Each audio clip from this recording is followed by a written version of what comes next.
Waalaikumsalam warahmatullahi wabarakatuh. Selamat siang anak-anak. Selamat siang. Siang-siangku. Bagaimana kabarnya hari ini? Masih Baik. semangat kan? Kebetulan kita pelajaran kita jam terakhir ini ya. Sebelum kita mulai, mari kita berdoa terlebih dahulu supaya pembelajaran kita nanti berjalan dengan lancar.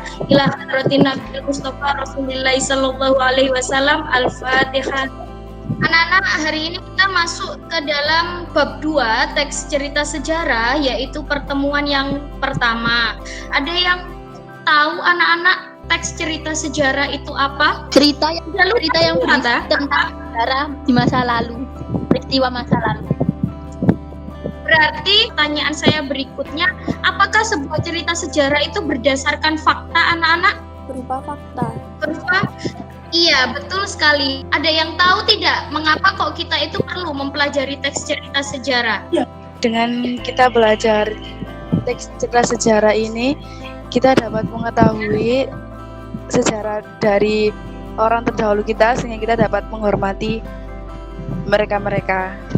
Bagus sekali, Iil. Memang kita bisa dan akan mengetahui peristiwa-peristiwa bersejarah apa yang sudah pernah terjadi pada masa lampau. Dengan begitu kita bisa mengambil nilai-nilai kehidupan yang bisa kita terapkan pada kehidupan sekarang. Tujuannya adalah 1. Menelaah informasi yang mencakup orientasi, rangkaian kejadian yang saling berkaitan, komplikasi dan resolusi dengan tepat, bekerja sama dan penuh tanggung jawab. Langkah-langkah pembelajaran kita seperti halnya pembelajaran sebelumnya, nanti saya akan menjelaskan kalian materi yang akan kita lalui dalam hari ini, dan saya juga sudah memberikan link LKPD online atau modular learning untuk kalian kerjakan bersama teman kelompok, yaitu penilaian sikap, kemudian yang kedua penilaian pengetahuan dan berupa lembar penugasan. Aspek yang akan saya nilai adalah yang keenam, intonasi kalian harus jelas, kemudian harus bervariasi juga, dan otomatis yang terakhir adalah kelancaran dari berbicara kalian.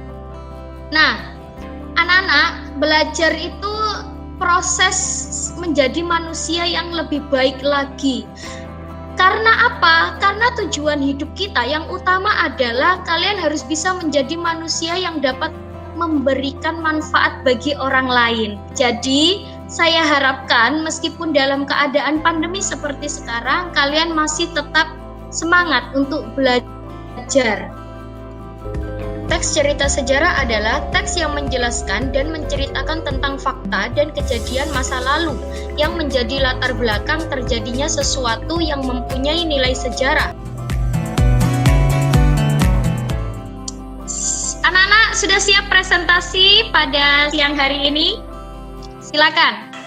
Nah, untuk di bagian keterangan, di bagian orientasi ini menceritakan tentang peristiwa seorang diplomat Amerika Serikat yang ingin menjadi penengah rundingan tersebut memuji Rome dan delegasi Indonesia tentang Rome dan delegasi Indonesia bila melawan Belanda dengan legalistik. Sekian dari kelompok 5, kurang lebihnya mohon maaf. Wassalamualaikum warahmatullahi wabarakatuh.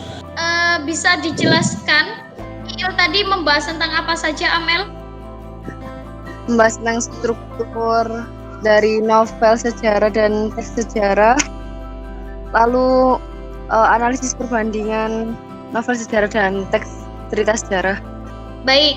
Anak-anak, apa yang disampaikan oleh Siti Nur Ilahi tadi sudah cukup bagus, terbukti dengan dia bisa menampilkan atau menyampaikan nilai-nilai yang ada di dalam teks cerita sejarah itu. Padahal hari ini kan kita belum bahas nilai-nilai ya. itu merupakan sebuah temuan baru, berarti cukup bagus untuk kelompok 5.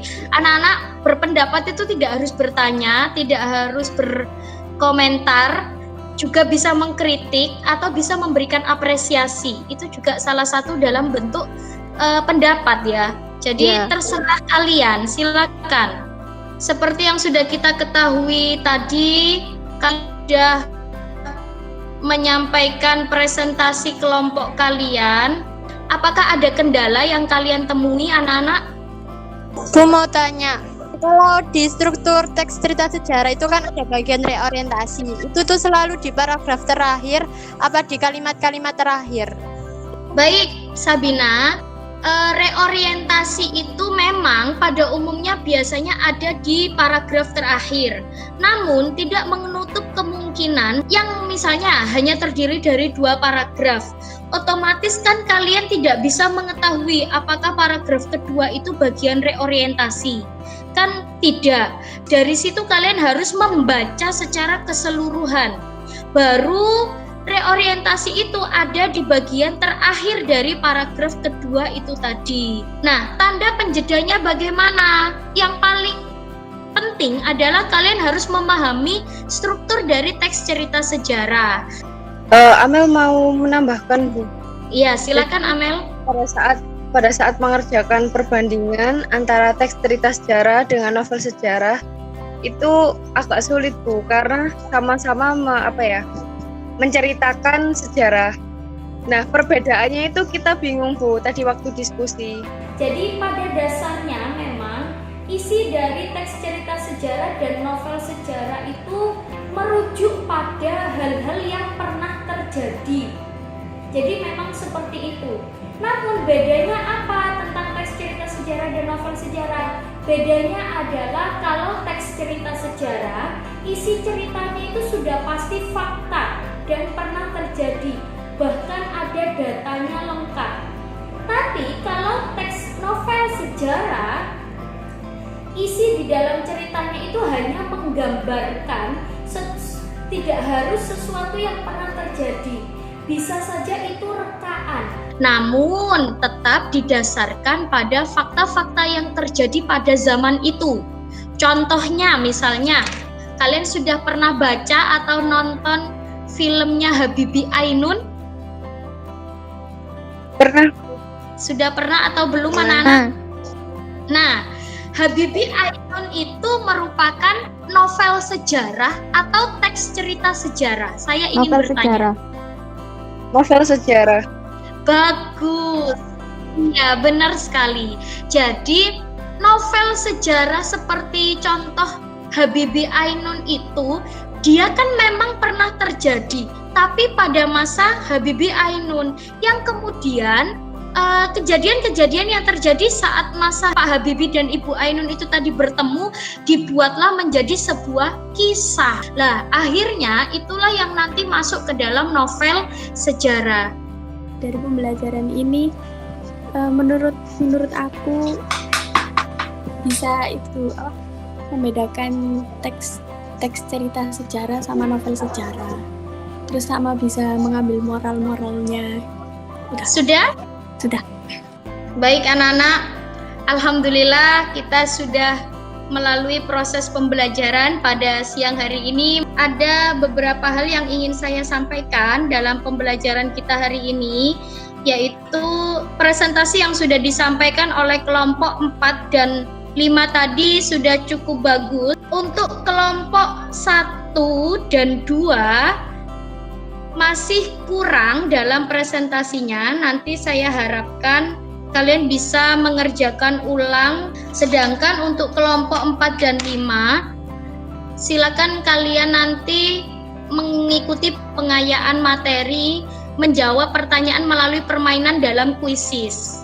Kemudian silakan kalian membaca teks cerita sejarah yang ada di dalam buku kalian. Mari kita membaca doa akhir majelis terlebih dahulu. Bismillahirrahmanirrahim. Subhanakallahumma wa bihamdika asyhadu an la ilaha illa anta astaghfiruka wa atubu ilaik. SMKNU Gresik. Bisa ya.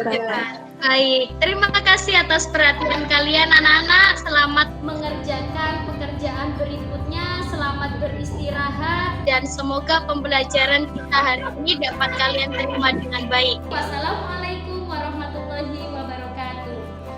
Waalaikumsalam warahmatullahi wabarakatuh. Setelah peserta didik berdiskusi dan mempresentasikan, kemudian guru memberikan umpan balik terhadap proses dan hasil, mengisi refleksi